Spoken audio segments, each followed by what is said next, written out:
বাংলার বুকে আজ রক্তের দাগ, কে করিল গুলি? চেয়ে দেখ ওরে জালিমের দল, আজ মায়ের কোল হইল খালি। কত স্বপ্ন দেখেছিল বাবা, ছেলের ভবিষ্যৎ হবে উজ্জ্বল, সেই ছেলেরে ফেললি মেরে পাহাড়ে খুনির দল।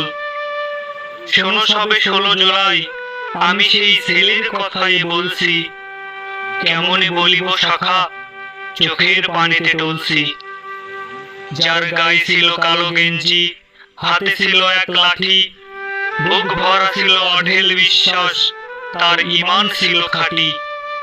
রাজপথে সে একাই দাঁড়ানো, মেরুদণ্ড ছিল সোজা, দুহাত তার শূন্যে মেলানো, চোখ দুটো ছিল বোঝা। বুকের ভেতর ছিল তার